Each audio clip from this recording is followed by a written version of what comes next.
Hey guys, welcome back to the podcast. My name is Nick Slater. I hope you're having a wonderful day wherever you are in the world.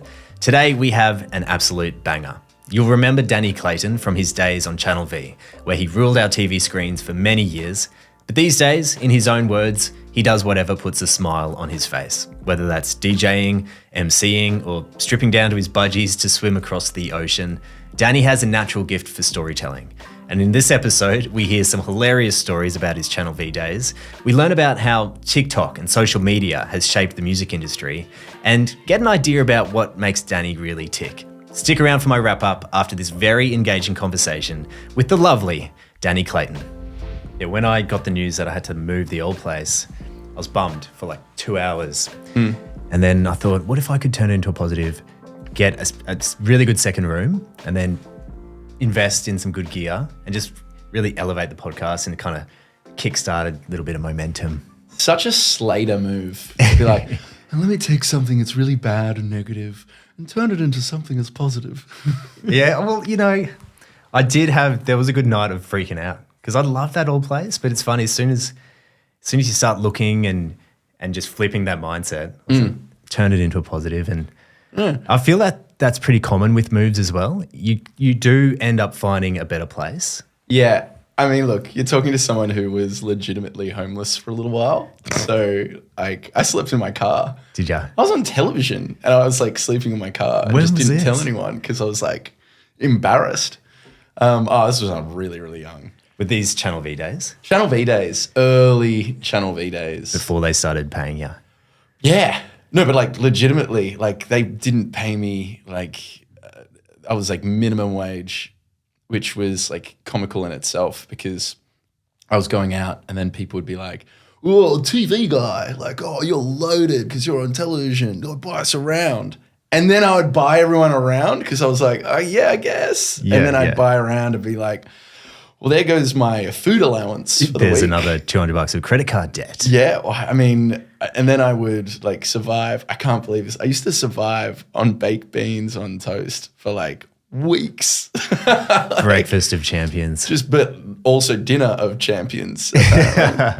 And was that because I remember you telling me that first job at Channel V was actually, you got it when you were 16 to take photos? Yes, was that because true. they were paying you as the photographer and not as a presenter? No. So I won a competition to be a photographer. I was just like a lackey.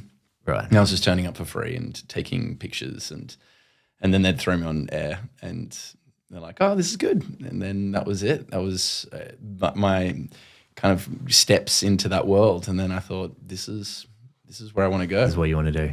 Was there a moment where they were like, "Oh my God, we've begun. Like we're on." Yeah, this is ticking, man. Oh, wow.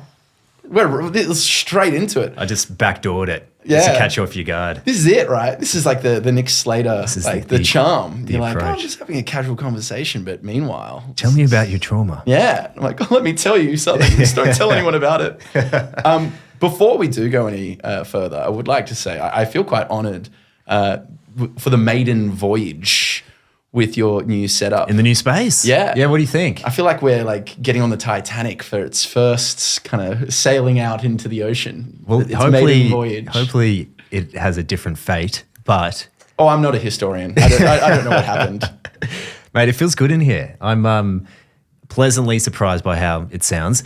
Don't know if these do anything, but they look good, so Look, does it the job. Very legit. It looks kind of semi-legit. I feel like I'm being spoken to by a pure professional in this lovely room. So That's good. Thank you. Then I can let myself down by not being so professional and just let the room lift it up a bit. Yeah. Look, if it looks good, people will think it's professional. That's right. Well, thank you for coming on, man. I really appreciate it. Yeah. Where are we going to begin? Where do we start? I want to start back to that Channel V story, because I remember you telling me how you got it. What struck me was just how young you were. You were 16, You entered a competition, started out as a photographer, and then there was some moment I remember you saying where they were like, "Nah, you've got chops as a presenter. Yeah. Get in there." Yeah. I mean, they would often just put me on television without giving me any warning. Osher Ginsberg was often a real kind of the purveyor of my early television experience. He would hand me a microphone and say, like, "You're going to be on live television." And then I'd say, "When?" And he'd say, "In 3, 2." And I'm like, well, what do I do? What do I say? I don't even know what I'm doing. Hello, everybody. Welcome to Channel V. My name is Danny Clayton, and right now we are playing some Limp Bizkit. And then someone would hold a piece of paper behind the camera. I've told this story before, but like so much of my early years on television sticks with me because it was just so cringeworthy and you never remember your victories at that age. You always remember the times that you totally goof up. Yeah. And I remember one of my first times on TV, someone held up a sign for like, this song's for Sarah in Glebe. And there I am with a microphone. I'm like, and this next song is for Sarah in Glebe. And I'm like, Glebe, Danny. I'm like, Glebe. And I'm like, no one saw that. I'm like, I'm sure no one noticed. And then I went to school and someone's like, "Hey, Danny, how's Sarah and Gleb going?" It's wild that you were rocking up to school after that as well. Yeah. And what did your friends think about that? It's because I was like so daggy on air and I wasn't really, there was no major wins. It was more of a thing of ridicule. Like, oh man, we saw you on air. Like, you look so awkward. I'm like, I don't believe it. Whatever. Yeah. But like, I had fun, and I kept at it, and eventually, I just got my claws in, and I thought, you know what, I'm not leaving this place. Yeah. And then, as soon as I finished school, started working at V, and it was, a journey from then till now of just doing jobs that make me smile. And back then, V was fucking massive as well. And it really was the glory days of Foxtel. And you'd go to all the concerts, all the gigs, all the festivals. Yeah. And V was always there. This is something I spoke about just with my friends recently when I was considering what's happened in the past few years and its effect on music in general. And that is, back then, you had gatekeepers, and there were people like Osher and Yumi Steins and Jabber and James Matheson, and these were people who really cared about music. And one of the things about me then and still is that I still very much care about music. And if you were a young person and you were going to go buy an album, that's an investment. Like, you had to cough up, $30 or what to get an album. So you couldn't just access all of the music like you can now because you had to pay for it. And go down to Sanity with 2 weeks pocket money. And Sanity had those CD players on the wall, and you could go up, put the headphones on and listen to the album to go, oh, am I going to buy this? And before that, it's like, where do you find that new music? Who tells you where a good album is? And we were the gatekeepers. And I used to get sent a tub of free albums, just a whole, and as a young person, I was like, oh my gosh, look at all this music. Yeah. And it's free. And I'd sit there and I'd listen to everything that came to my desk. And I'd sit there and I'd be doing something else, and I'd go, nah, this album's not great. And then like, oh, this is okay. And then every now and then I'd find something like, this is such a brilliant album. I need to talk about this album. And you'd go on television and say, everyone, you have to listen to Cut Copy. This album is incredible. There's so many great songs. Like, you have to listen to it. And we would kind of tell people what the albums that were beautiful and incredible and what was worth like listening to. And so we kind of like would really make sure that the really good stuff would be projected up to the spotlight and would get attention. And so all of a sudden, like, the quality of music that people were listening to was like so high because they were lyrically clever, they were musically complex, they were compositions of just pure art. Yeah. And it was albums as well. There's more of an emphasis and a focus on albums back then. Yeah, and so when an artist made a body of work, you'd put the album on, and even the track journey, the way that they laid out the song, maybe you'd start with an explosive track, or maybe you would like ease into it, and the albums were a journey, and you'd listen to albums start to finish, and that was how the music was intended to be listened to. Yeah. But now, if you've got a computer, you can record something on a phone if you want and upload it onto the internet. And I think there's like 100,000 songs being uploaded to Spotify every single day. Now, I'm not saying that the new style is better or worse. I'm saying it's different. Much different. And but I think that nowadays there will be some incredible album that will be drowned out by the sheer volume and noise of all of the music. And when there are no gatekeepers and when there are no people who are like just passionately so enthusiastic about music, then who is to be who are the people that are pushing the good stuff? Because if you've got a great publicist and you have got money, and you go, oh, look, I want to be a pop star. And then you pay some, shit hot producer and you pay some session guitarists and you pay someone else to write some lyrics and you put it all together and it sounds really slick and professional, but it's kind of a bit vapid. Yeah. You could be trending on the internet and you could become super famous and have success. Whereas if you're an incredible guitarist and great lyricist and you do everything yourself and you don't have that money, then maybe you will just get washed away in the sea of mediocrity. Yeah. And the difference is people can make those one-hit wonders, knowing what's going to trend on TikTok. They just go for the catchy hooks. Yeah. So they're writing for one-hit wonders instead of trying to compose a full album. Yeah. So it's really changed the songwriting process as well. Oh, definitely. I mean, it's like the TikTok effect is very well documented. And it's about people coming up not with the song, but with 15 seconds. If you can make a 15 seconds, so now it seems like a lot of music now is just, it's like hook, chorus, hook, and it's done. You've got a lot of music friends. Do you notice, is there some who are going for the more one-hit wonders that have been a product of the TikTok effect? Or are there still guys who are going for the albums and kind of sticking to that old school structure? I mean, look, I think for any artist, from at least what I've been hearing from musician friends, is like the dream is still to make a full album. I guess it varies from genre to genre as well. Very much. Yeah. I mean, in like dance music, for one, everyone's just trying to make that big banger. The summer anthem. The summer anthem. Yeah. And I think that one of the interesting things is sometimes the beautiful songs are the ones that aren't singles. And I look at some of my favorite albums. Silent Alarm. It's still one of my favorite albums of all time.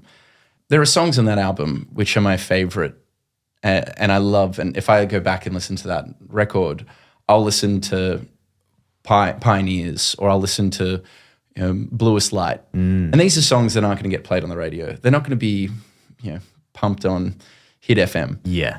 But they mean so much to me. And you had the big, you had Banquet, you had, Here We Are, you had Helicopter, and you had these big hit singles, and that made people buy the record. And then once they bought the record, they got to experience what we'd call the B-sides, which I think were the real treats, the real gems. Yeah. Well, they're not as commercially viable, but it's something that's got more depth. And yeah, definitely. And I mean, so I think we're kind of seeing the death of the B-side, if you will, which I think is a shame because, I mean, the history of B-sides is like even fascinating in itself. Like, I mean, do you know why they're called B-sides? The flip side of the record? Yeah.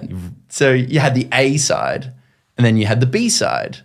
And so they would just load up the A side with the popular songs? Yeah. And then the less commercial ones would be on the other side? They were the B sides. Right. And record labels, would, put the singles on the front and then they would decide what the less good songs were because record labels always know which songs are the good ones. Yeah. And I mean, famously, there are songs which have been widely more popular than the A side. I think it was the Beach Boys.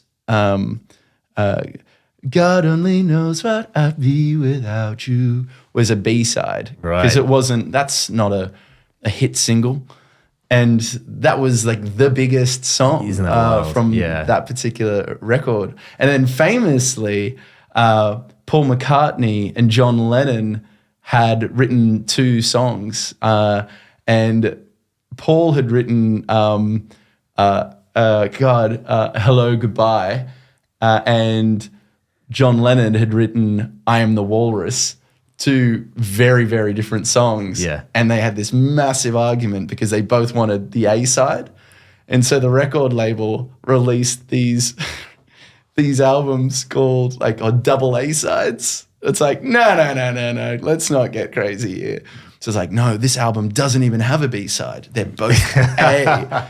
They had to do that to appease the incredible ego of John Lennon and Paul McCartney. And in the end, both of those songs were massive hits. So yeah. maybe they were onto something. It is interesting that was at the record company's mind, the songs that are going to keep people's attention. Yeah. Because that's kind of in parallel what TikTok is doing at the moment, the songs that are initially going to grab people's attention. Yeah. But I mean, it's scary because I don't want to insult anyone who's watching from a record label. They're a massive part of the audience. I do work a lot with record labels. Yeah. But record labels don't always get it right, do they? I mean, just look at Bohemian Rhapsody. Look at Queen. Their label didn't want to release that whole album, and they said that the song Bohemian Rhapsody was like, this is ridiculous. This will bring such great discredit to you as a band. Like, you can't release this. Because it's just so out It's there. ridiculous. Yeah. It's a silly song. Yeah. And the music's so subjective like that. While if they're looking at it as like a formula, of course, they're going to say, look, it's not going to hit with the audience. You need to do something else.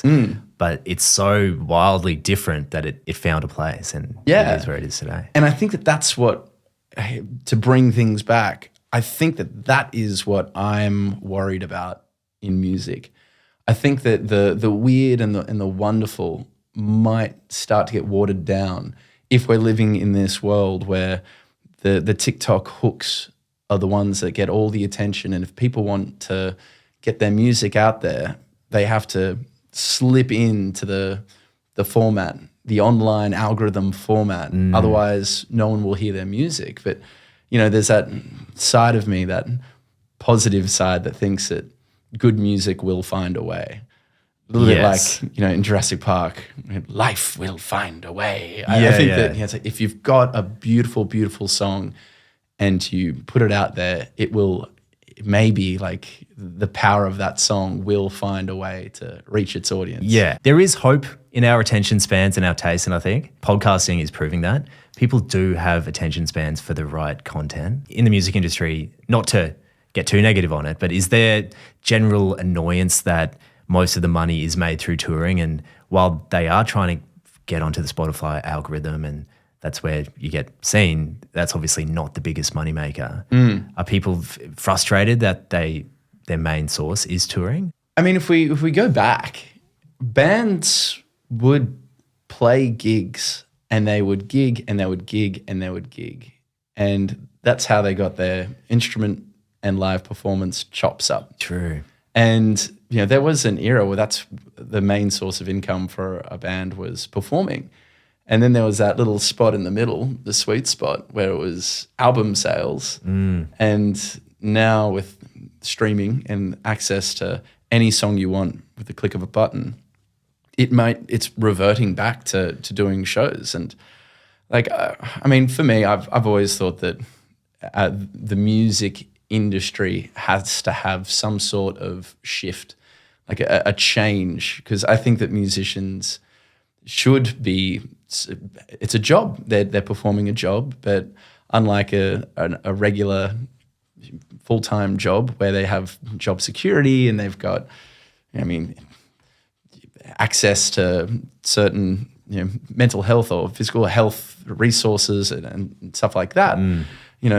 For musicians, it's a real, mental health issues in the music industry is rife, I can imagine. And I think that there is still room for a shift and a change so that the people that consume art can still support the artist. And I think in all we had to do was look at the great world closure, the great shutdown. And that was when the true value of art became very, very apparent.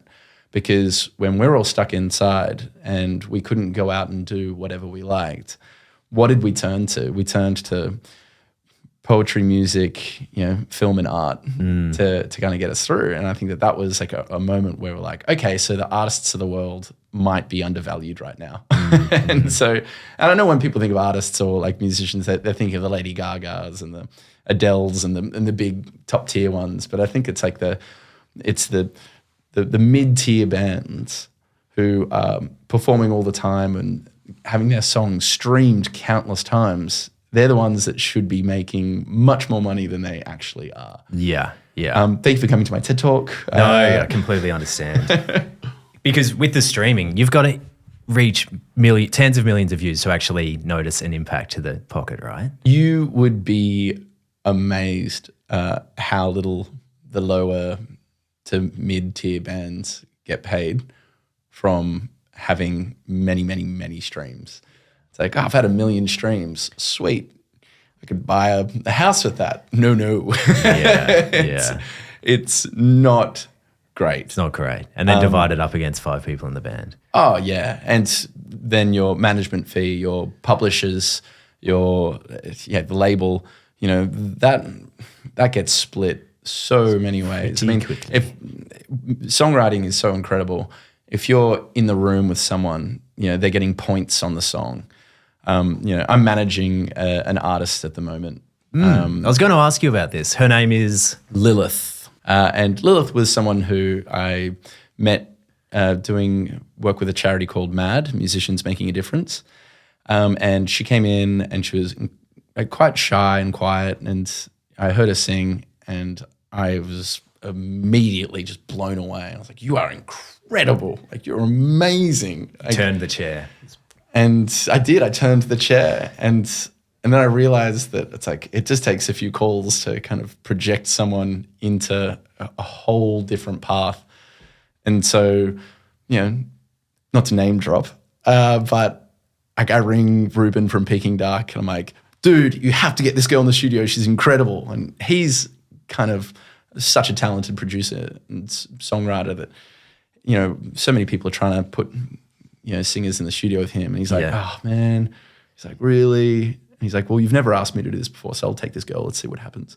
And then they come up with this incredible song, which is going to come out very, very soon. That's cool. But then, now she's in the studio. She did this song with Illy, which, again, hasn't been released, but it's so good. Sick. And she's like in the middle of writing all this stuff right now. And she's working with this other incredible guy called Xavier Dunn. And yes, I'm dropping his name because this guy, Xavier Dunn, is a name that might not be a household name, but he is this producer that's worked with Illy and Hayden James and, Grace and like all these really incredible musicians. And he's like this wizard. And I have so much love for him. And I hope he hears me saying this because I'm one of his biggest fans. But it's just like incredible. It's like if, and I could see this girl, Lilith, if she'd like, played her song and done her bit, she could just as easily kind of just been, again, she drowned in a sea of sound unless, she was placed in the right room with the right people and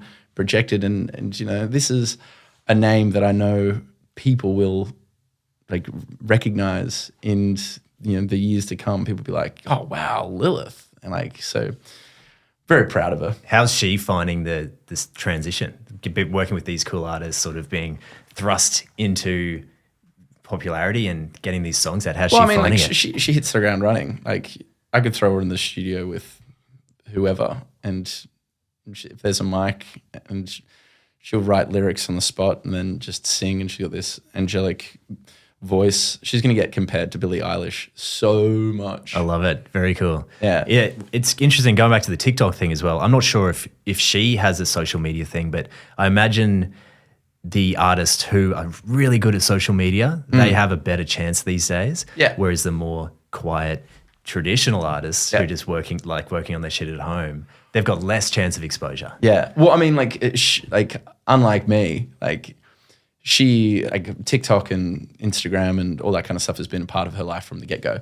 And, you know, I've had to, you know, relearn how, like, because at one point, you know, before all that, like, give me a microphone, give me a camera, the red light, we go live, and then I'll talk. I'll pontificate on whatever subject you want. And, you know, and when we're doing television, it was about keeping people enthralled and interested for as, you know, as long as you can. And then if it gets boring, then you throw to the clip. But you teach them something interesting about the song. You tell funny stories or whatever. It's this engagement between you and the audience. So I just talk and do my thing. And then at some point, the director had an earpiece, be like, all right, Danny, throw to the song. I'd be like, all right, and here we have The Prodigy. And it was, you know, like, you know, you'd talk for a few minutes, you'd have people call in, and it was just very, like, thinking on your feet. But now it's less about, you know, how long you can create something. It's about how quickly you can say all of those things and put it into. So true, yeah. Which I find, like, really fascinating because, you know, God knows I like a little bit of a blab. Yeah. I like a little bit of a yarn. So I'm like, all right, can I tell a story that would normally take 2 minutes? Can I tell it in 15 seconds? Yeah. And not only that, you need to grab people's attention Yeah. in the first 2 seconds. Yeah. Stop the scroll. Yeah. Like there's people who their main sort of strategy is just to stop people scrolling with like a really impactful beginning. Oh, yeah. It's become a whole thing. Yeah. Like, I mean, I've been, like, watching, I did this thing with Mr. Beast. Mr. Beast released a burger. So in Sydney, Australia, and so I went up and was doing some stuff. And Did you get to meet him? no. But I started, like, watching some of his things. Yeah. And I find it, like, comically, like, obvious. And it's like these things that are so clear. That it's like, you know, at the beginning of his videos, it's like, we took 100 people and we put them in a room with knives. And this is today's story, and we'll tell you about what happens. But we're here in San Francisco. And it's like, whoa, hold back. That's it. What happened to those 100 people? Yeah. Why do they have knives? Tell me, Mr. Beast. Tell me, Mr. Beast. And it changes so quickly that you don't have a choice but to just keep watching because you're like blown away. And, you know, because I used to, like, film and produce, direct my own, like, stories, and a little bit like an album, you know, there was a big start and a big finish and, like, big breaths. And it's like, you can't do that now. It has to be like, tuk, tuk, tuk, tuk, tuk, like, super cut, super fast. And, you know, like, it's like, I don't think there's right or wrong. It's just different. It's different. No. Do you enjoy it? I mean, we've done a lot of social media stuff together. Do you enjoy putting together those clips? And I have fun. Yeah. I have laughs, and, you know, it's just like, you know, because even I find when I'm emceeing, so I do lots of events for, you know, festivals and brands and movies and whatnot. But I find that, like, I even change how I host live shows now.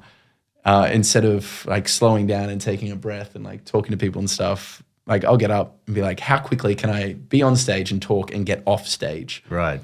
You know, is that to keep their attention, or just because it's like, say something explosive for the back, like do a Mr. Beast, but like live. Yeah. Hello everyone, this movie has got boobs in it. But before we get into that, thank you for coming to this event, and, you know, get in, get out, Just shock them.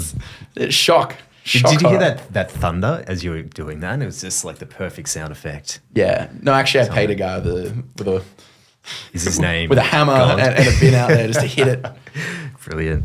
Do you miss live TV? Do you miss being on TV and the spontaneity of it and thinking on your feet like that? Oh, I mean, I love live television, and you know, I think that more and more television is pre-recorded these days, which is a bit of a shame. You know, the reality television format has become king. But, you know, I do the odd bit of radio, which gives me that kind of buzz, and, you know, events give me that live buzz feeling as well. Because I think that, like, the thing about any sort of television, radio, streaming, I think that it makes it worthwhile when there's risk, when things can go wrong. And it elevates the stakes. Right. And it gives you that kind of thrill, you know, without the safety net. And That just suits your personality so well, I think. yeah. Because you're such a good talker, so good thinking on your feet. And I think you need those dynamics to really push you. I need a chance to make mistakes. And when you remove the fear of mistakes, I think it takes the fun out of it. And God, I made mistakes. Oh my God. And I to this day, I still think about things that I said on television and cringe because it was so bad. Give us the biggest clanger. Give us something that stands out. Look, this is this only comes to mind straight away because I said it really recently. And it's like a controversial joke, so I'm not sure how appropriate it is for me to say it. But I made it. Okay. All right. I made a joke accidentally about assault. I'm going to do this very delicately. Okay. A girl rings and we get phone calls all the time and, it's happening, it's popping off and this girl rings and she says oh, hey, Danny. I'm like, hey, what's up? What's your name? Like, Erin. I'm like, oh, hey, how are you doing? She's like, very tired. I didn't get much sleep last night. My cat kept on having sex with my neighbor's cat. And I go, oh, well, come on, Erin. At least your cat was getting some action. You should be happy. And then she said, well, actually, I don't think my cat wanted to have sex with the neighbor's cat. And before I even thought of the words coming out of my mouth, I said, oh no, Erin, your cat was raped. And that's something you don't say on television. You never say that word. Yeah. Everyone in the room went quiet and I went, oh my God, oh my God, oh my God, oh my God. I've made a terrible mistake and there's no going back. There's no dump button for TV. And so I tried to start digging out. So then I start motor mouthing and I'm like, oh, whoa. I mean, Erin, that's terrible. Obviously, rape is definitely not funny. No, that's not funny. Well, unless it happens to a clown. And then I'm like, oh my God, it's worse. I made it worse. And I'm like, and everyone's shaking their head and looking at me. And I'm like, oh my gosh, I've done something terrible. And I'm like, thanks for the call, Erin. Bye. Here's the song. And then the whole studio is just silent. And I'm just squeezing my fists together. And I'm like, I'm fired. I just got fired. That's how I got fired. And then my director runs into the room and he opens the door and he's like, Danny, rape is only funny if it happens to a clown. I'm like, oh my God, I'm so sorry. Obviously, it's terrible. I didn't know. Words. He's just like, we're going to have to probably talk to the lawyers about what just happened. I'm like, I know. I just got fired, didn't I? I'm like, oh. And then I had to do the rest of the show and I was just shaking because I was young. Yeah. And I was like, oh God. And my boss at the time didn't even have to say anything. I went into, the room and they looked at me and they're just and I'm like, I know. And I'm like, just get out. I'm like, it's let's just hope no one makes a formal complaint. No one did. And I'm happy that awful mistake happened prior to people recording things and putting it on. That's the thing, right? Yeah. Oh, I'm literally I feel terrible about it still. Ugh. Well, there is one that came to mind that was recorded and on the internet. You can cut this if you want, but about the professional surfer. Yeah. Can you talk about that? I still get it. It's so fucking funny. You're live. I think you're covering a surf contest on Channel V, and a professional surfer comes on screen, and you're there live, and you say, stay the fuck away from my girlfriend. I've seen the texts you've been sending her. They're making her feel uncomfortable. Look, again, that kind of just poured out of my mouth. I didn't expect to see the particular surfer on television and, and he'd been texting my girl. And I don't have a problem with him. Now, I think he's happily married and stuff. Yeah. Looking back, I'm like, I kind of feel like a little bit of a dick. It's just funny. I'm like, oh gosh. I'm like, a gentleman would have probably messaged him privately and be like, yo, dude. It was a different time. Was there any backlash from that one? Oh, heavens. Heavens, yes. So we had the clown. We Yeah. had that. I got threatened by a bunch of international surfer dudes. Californian guys like, you come to California, we're going to kill you. I'm like, Get off "Oh, our beach, no." dude. But I don't know. Kook. Like it seems like he's doing very well. I think he'll be for right, himself. yeah. I think he'll be okay. Like, right, I didn't imagine that he's at home in his like mansion, like rolling around in his like millions and millions of dollars, like like wiping tears away with Benjamins, just $100 bills. But, I think with live TV, if you're not, you've got to push it. And that's what made it so exciting because it really felt like it was on the edge. Yeah. Of course, sometimes you're going to go over it. again, pre-internet, it's like I was the guy that kept on like taking his clothes off and running naked down Yeah. places I shouldn't have. Because like I was young, I was such a young idiot. It's funny. It's like recently I did this theatre show with Osher, and Osher and I were having a laugh about things that go wrong in live television, and we reminisced. And he was there for my first like really big, large live television cross. It was for the bus shows. Osher he was the main guy at Channel V at that point, right? Yeah, I mean, like he was like definitely he did like the big events, Yeah. and like Yumi Steins started, a little bit later, and with James Matheson and Osher, the G. He was kind of like the captain of the ship for a while, and Yeah. So did he play a mentor role to kind of show you the ropes a bit? he did kind of, but like those other presenters who I admired and looked up to, well, still do, they didn't really want anything to do with someone who was like 10 years younger than them. The 16-year-old out of school. Yeah, I mean, because I was a teenager. Like, imagine doing a show with a teenager and being like you're an idiot. And I was an idiot. I was a total idiot. Did that sort of thing, doing those huge crowd events or even just like Vox Pops on the street, did that break down a lot of fear for you putting yourself out there and kind of getting outside of your comfort zone? And one of the great things about doing any sort of crowd work is that once you exceed a certain amount of people, it's all the same. So if there are a few thousand people in front of you, you're like very excited and you might be a little bit nervous.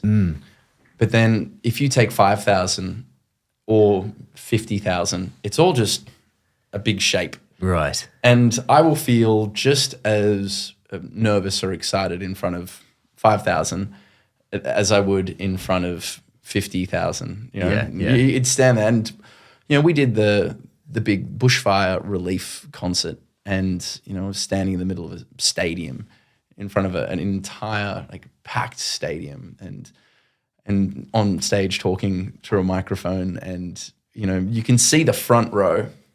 And you're looking at the people in the front row and you see all those people, and you're only looking at the first few hundred people. Yeah. And then after that, it's just a big shape. You're right. Yeah. And I mean, I honestly was like, I should feel terrified by this, but I'm actually just talking to that dude right there. It's so abstract. I'm just talking to that guy. Yeah. I'm like, hey, you having fun? But meanwhile, you're talking to a whole stadium of people. To make it more personal, you really single out people and look into their eyes instead of trying to address the whole. Pretend you're having that conversation with a friend, but instead of your friend, it's just like 50,000 people. And you're like, hey, it's like, how great is this? How exciting is this? It's like, and like, I'm going to tell you something really informative about this band that's just about to play, and like, or I'm going to tell you about how to donate or whatnot, and it's like being enthusiastic and talking to your small group of friends. Except your small group of friends is everyone watching on television and a stadium full of people. Where would you like to, if there was one road you could take with your work, where would you like to go down? What lights you up the most, do you think?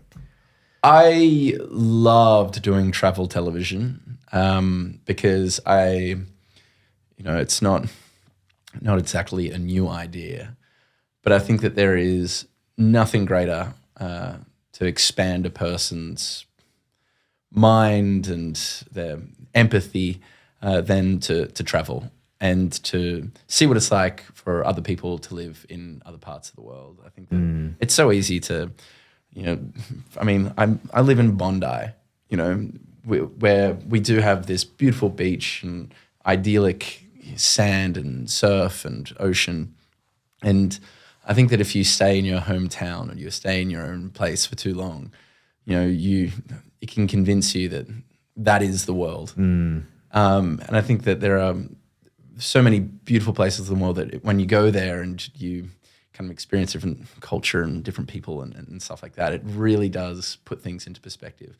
Like, God, we are lucky. If you are watching this, it probably means that you are incredibly fortunate. And living in Australia is just, we've won the lottery. So when you're traveling, do you look for places that are going to expand your mind like that? Seeing new places, sort of going off the beaten track? What do you look for when you're planning a holiday? Always try to go to places new. I like places that are a little bit more challenging. And I don't like hotel travel. I don't like resort travel. Yeah. And it's okay if that's, your thing. And God knows, I've very much enjoy staying in, nice hotels and the premier cities and, oh, wow, London and Paris and Tokyo. I love those places. They're incredible. And it's so nice staying in a bougie place. But I think that if I'm with someone, like a travel companion or a partner, the places that I want to go to are the places where you're staying in some weird hut or hostel or, where it feels like you come back with something when you stay in places that are a little bit trickier. Somewhere with a story, right? Somewhere with a story. Yeah. And, I think that the TripAdvisor travel era is in full effect. And I think that people will Google review their journey. And I think that's sad. I mean, because ultimately you're just staying where everyone else stays. You stay at the place with the most 5 stars. Yeah. So everyone's kind of just doing the same thing. Yeah. And look, again, I'm not having a go at Instagram, but I think that the Instagram travel has really changed the way that people choose to have their adventure. I think it's the McDonald's takeaway version of adventure.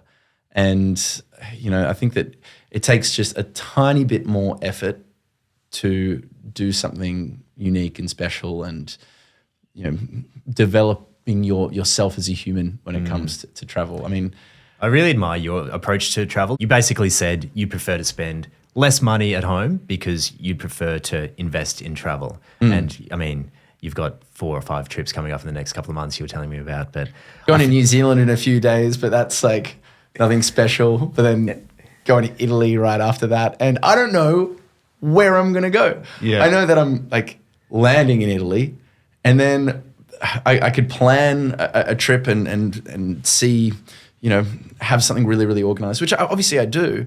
But every now and then, because I'm going over to do some gigs, and then after the gigs, I am going to get in a car and I'm just going to drive.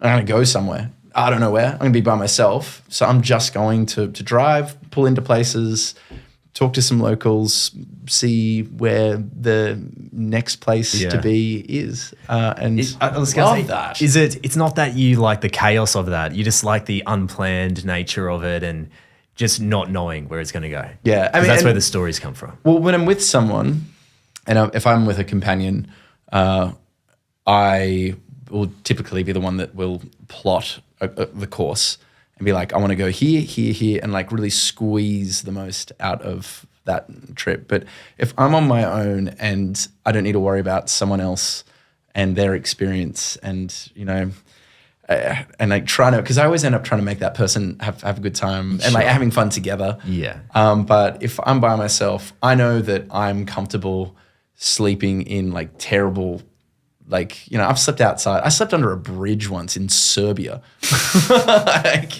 In Serbia, I slept under a bridge. The last time I slept outside was probably when we were on that White Claw trip, and I got locked out of the apartment. And I was there at the beach, and there was this moment where I realized I'm not getting back inside. I've got to make peace with the outside. This is my home now. Yeah. So I took myself down to the beach, and there was this lovely moment where you just surrender to it, and you're like, okay, this is what it's like. Mind you, I was at the beach. But I remember I snuck back into the lobby of this place, trying to get upstairs to the room. I found myself a little couch in the corner, and this security guard eventually came over and was like, mate, you got to get out. I was like, shit, you don't realize how much you value a bed until you physically cannot get one. Yeah. Look, to be fair, you wanted to stay out and have a rip-roaring time. And I was like, look, man, I think we should, go back to the place and go to bed. What do you reckon? You're like, no, man, I've just got my second wind. I'm going to go boogie. And you were out. And I'm like, look, I'm just saying it's going to end badly. Is that second wind called mushrooms? Particular strand.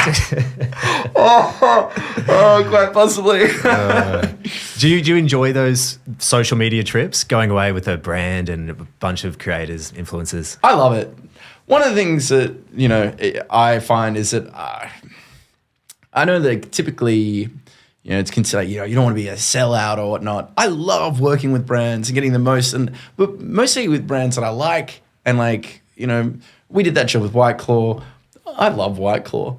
People started calling me Claw Clayton. So I was like, effective campaign. The Claw. I love drinking White Claw. And I also like its whole vibe and its energy. And I like working with brands as a team and making sure that they're stoked and I'm stoked. That's the thing. Yeah, it's like if you're really passionate about the brand and you believe in the product, it feels good to promote it, especially if the team's good and they've got a great sort of DNA behind it. Oh, yeah. I mean, I love working with Red Bull. Red Bull, obviously, I was telling you about it, just got back from this crazy adventure race where it was wet and wild and windy, which is funny I mentioned that because the rain has just started to pour outside. This is the first time it's rained in weeks. Yeah.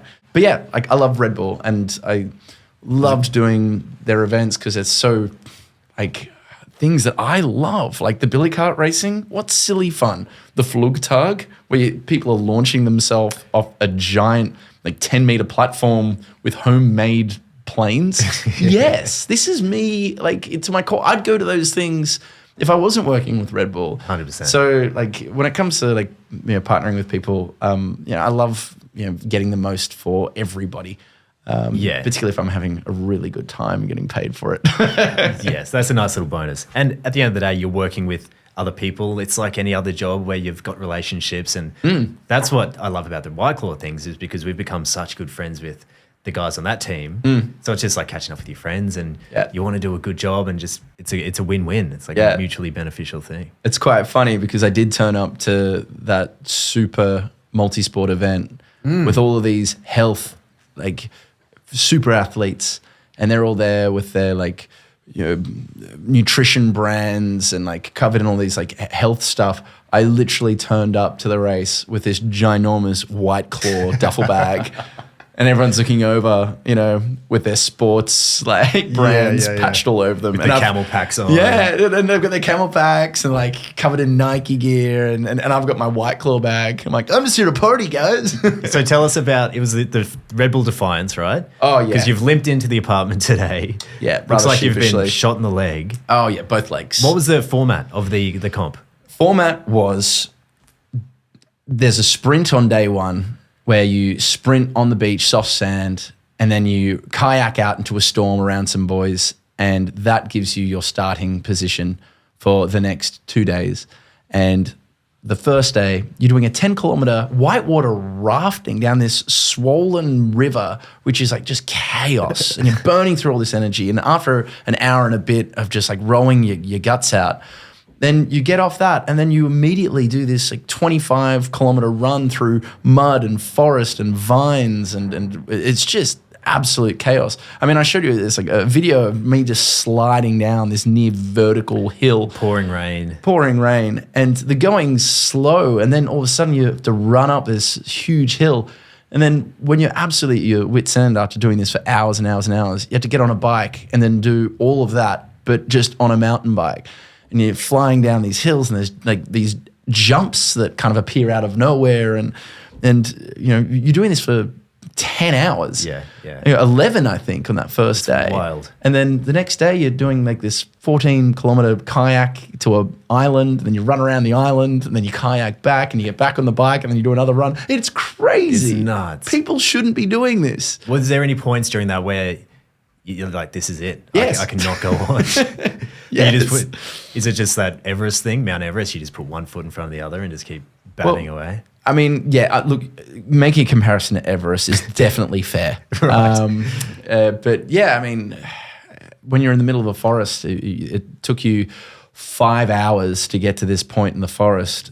If you decide to quit and sit down on the floor right there and then you know that it's going to take 5 hours for someone to run to your location and then try to drag you out. Like you kind of don't have an option. You just have to keep on moving no matter how sore you are. Right. What did you learn? What sort of lessons did you learn from that about yourself?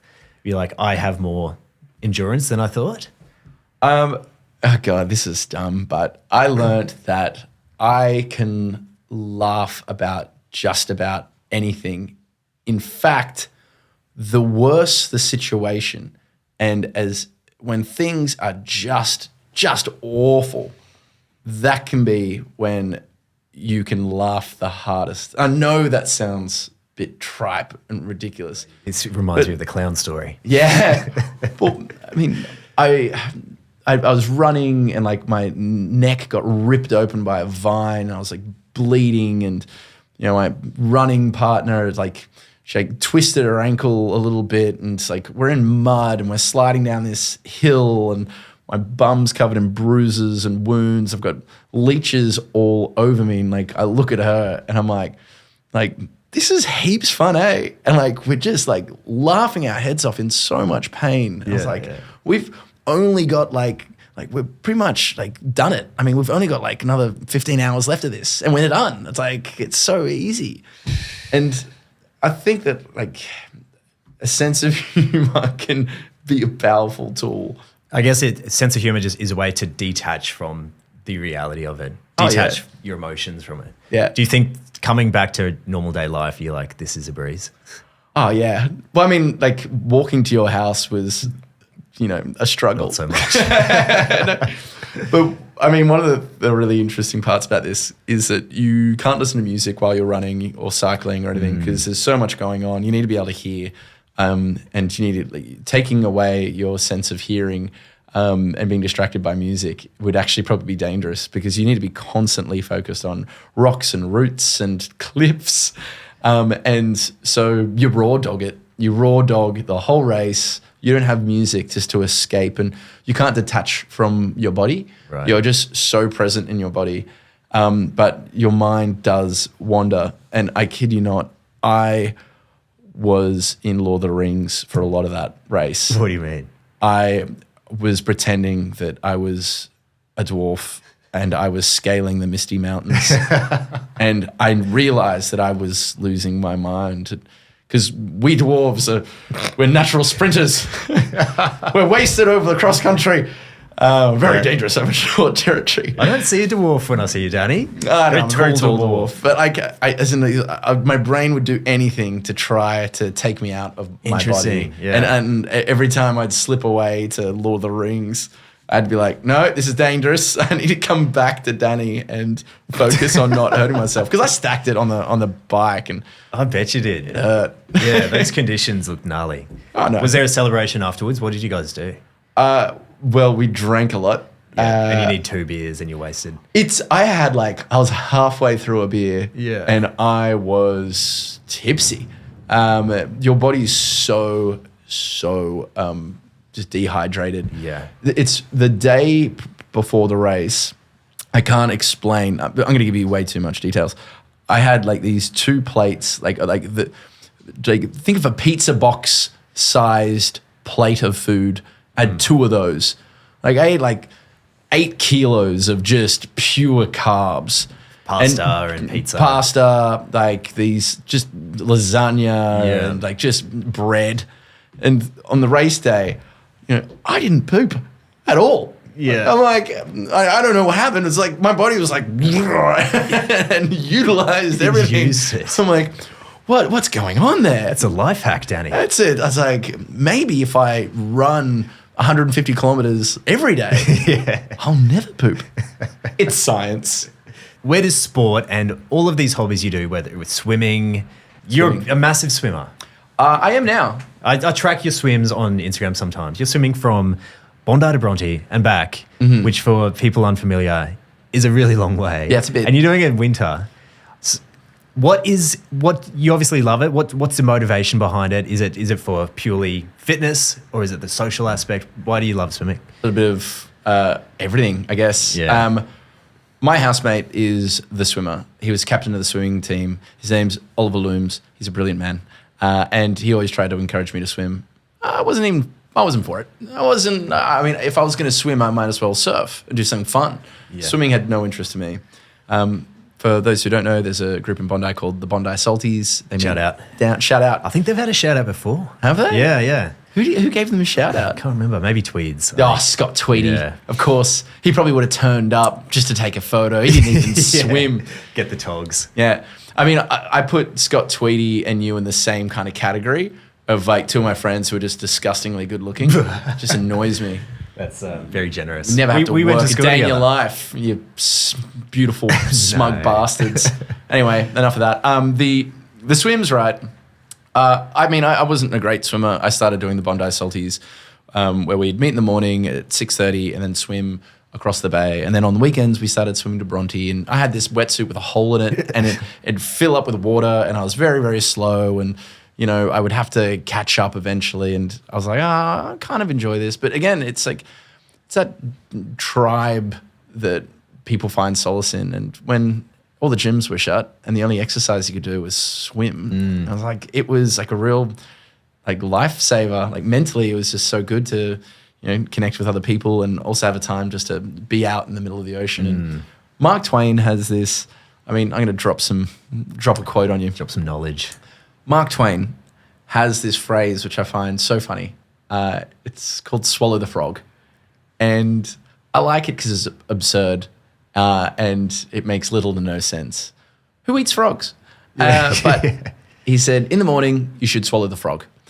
And it's his way of saying, you do the thing that you are dreading the most straight away, get it done and dusted, and everything after that will be easy. And I found that on the mornings that I'd go down in winter and do this swim and the sun hasn't risen and the water is so cold and you're looking at it and you're like, oh my God. But then you're surrounded by people who are all getting in. And so you have this kind of commitment to them. Yeah. And it's like a bit of a commitment to yourself. You're like, oh, I'm down here. I'm just going to get it done. And you're like, oh, I don't even know why I'm doing this. And then you get in the water. And then when you're smack bang in the middle and you see stingrays and little sharks and, you know, the odd dolphin and sea life. Sun's coming up. The sun comes up and the water starts to explode with color. And it has this like luciferous quality. And you're like, this is just so unbelievably beautiful. And then you get out of the water and everyone is euphoric, as if they've been taking drugs. And everyone's together and they have a coffee. And like, there is not a drug on earth that will make me feel like that. If there is, I want some. If you could bottle up that feeling, I would spend lots of money on it. And it lasts the whole morning and as well. It lasts all morning. Day. And then you get back home and you go to do your work and nothing is as challenging as those first few steps of getting into the water. And when that gets easier and easier and easier, because I used to be the biggest pansy when it came to getting into cold water. I'd have to have like the thickest wetsuit on. And even then I hated it. And then, you know, we were doing swims in Speedos in winter. Yeah. And when you kind of do that thing that you're dreading, but then you do it and it's done and it's over and you do it at the crack of dawn, then you get back and the day has barely begun. And then anything that you have on your plate that morning, it just becomes like easy. You're like, I've ticked off that really difficult box. Yeah. Like now, what else do I have to do? Oh, this and this and this. And all of a sudden you just get things done. It builds incredible momentum into your yeah. day. And it really is a cheat code getting up that early. Oh, You yeah. can get home, you've done your exercise for the day, you've had that social connection as well. Yeah, big time. You sit down to work, it's 8:30. You feel like you've just created that time in your day. Oh yeah, and it's great because I've got like my like community of like swimmers and like my like really active fun friends, and like they'll be like totally on this, going, "This is yes, I agree with you, Danny." And then I've got my friends that like I DJ with and do music stuff with, and they're watching this right now, going, "You're the biggest tool. Why don't you start a Fitspo account, you loser?" And I'm okay with that. Yeah. And to them, I say, "Why are you watching this, Pat? Don't you have better things to do?" That's what makes you interesting. You've got that duality between those two really different lifestyles. Oh yeah, so different. And it's funny because like, you know, like I every now and then I'll get those bubbles to connect. Like I'll get my like, you know, really healthy, like active outdoor friends connecting with like my pale alcoholic DJ friends. How did those worlds collide? With great hilarity, often with surprising results. Like one great joy that I have in life is watching people that I really, really care about, meeting other people I really, really care about, and them hitting it off. And I've always kind of You're a connector like that. Yeah. Like bring people together. yeah, and like I've always been proud of my ability to like connect the dots sometimes, like and push like certain people together. And then sometimes I do it too well, and then I get just scrubbed out of the equation, and then neither of those people will talk to me anymore. Like, we just upgraded. You get replaced. Like why do we need Danny? Yeah. Let's just get him out. So what's the next couple of years looking like for you? I mean, you did mention that you've started seeing somebody. Are you Yes. like a family man, Danny? Are you someone who wants to settle down and have the kids? Or Oh yeah, I'll have babies in the next 12 months. It's 12 months. Okay, it's called it. It's called it. I mean, it's about time. I think Makes sense. wouldn't mind a boy or a girl. Little grom to push into I mean, the one of waves. the two would be great. Preferably. Something in between. Who cares? You getting good signs from The girl I'm the seeing. girl? Look, it's been really early. Okay. It's early days. I'm just excited for you. I love the idea of her actually listening to this entire thing and being like, so you want to make babies? Well, she makes it to this end. It's like, Danny, like this is our second date. Yeah. When you know, you know. Yeah. By date 3, let's talk kids. Yeah, the older you get, the more those things are at the front of your mind when you start dating as well. Yeah. And like if you're seeing someone, they've already passed so many checkpoints in your mind that they're going to be, you start thinking about babies, and I think I'm just getting to the age where it's exciting, and I'm looking forward to that next stage of my life. So I love entertaining the idea of having kids. Yeah.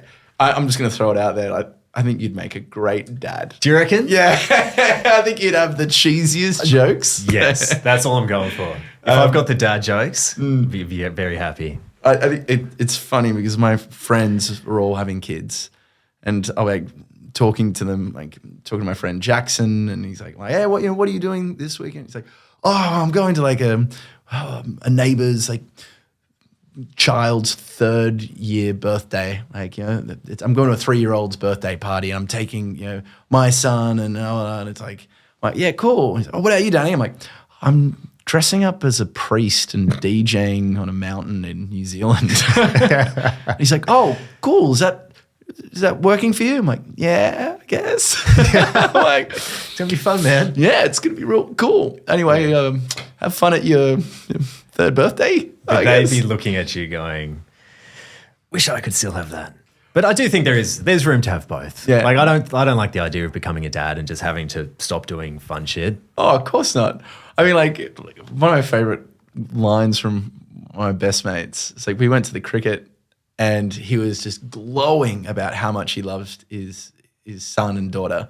Like they're very, very young. And I was there with a bunch of dads, and I was the only one that was single and don't have kids. Right. I was there at the cricket, and then they were all just like, and I was like so blown away by this group of men talking about their children with like so much love and so much compassion. I was like, wow, man, that's really, really cool. And they're like, yeah, man, being dad, like, it's just the best. I'm like, wow, I should probably get a wiggle on. And all of them at the same time went, no, no, take your time, man. It's like, being a dad is awesome.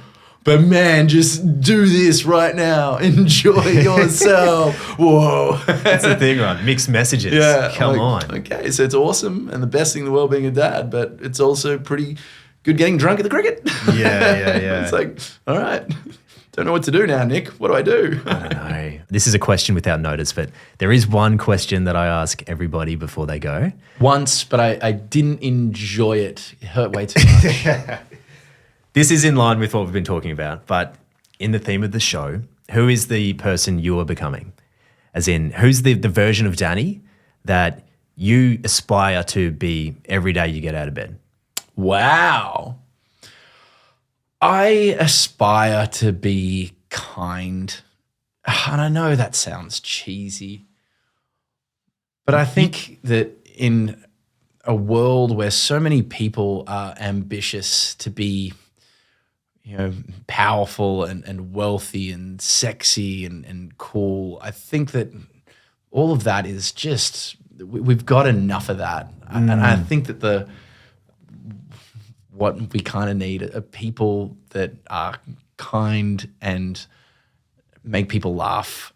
And I'd like more of those people. And if I can be a person that makes people laugh, and if I can be kind when I'm given the opportunity, then I would love to be more like that. That's the kind of person I would like to be. I'd like to make people feel comfortable and happy if they don't know me, and I could go and talk to them. That's the person I think that we need more of. We should all aspire to become. Yeah. Regardless of whatever their position is, whether they're the barista or a lawyer, treat people the same and be friendly, and it doesn't matter who they are, just be kind. Yeah. I mean, my dad was so good. I love this about Dad. He would make friends with everyone in the building. So you'd go down to the cafe and everyone would know him by name, and everywhere he went, he just treated everyone the same, which sounds very simple, but I don't think there's enough of that these days. It's more kindness. Yeah, because I think that we've filled our asshole quota. The world, we've hit it. I think we have an excess, actually, And, we can trim some assholes. Oh, we can trim. We can trim some assholes, which is quite popular in Bondi, I've been told. Manscape some assholes. And I just think that is the perfect place to end the episode. Profound. Thank you, Danny. Come back anytime. You're just down the road, so pop your head back in. Yeah. Hopefully it doesn't hail in your car next time. Yeah, well, hopefully not. Thank you for having me on your glorious podcast.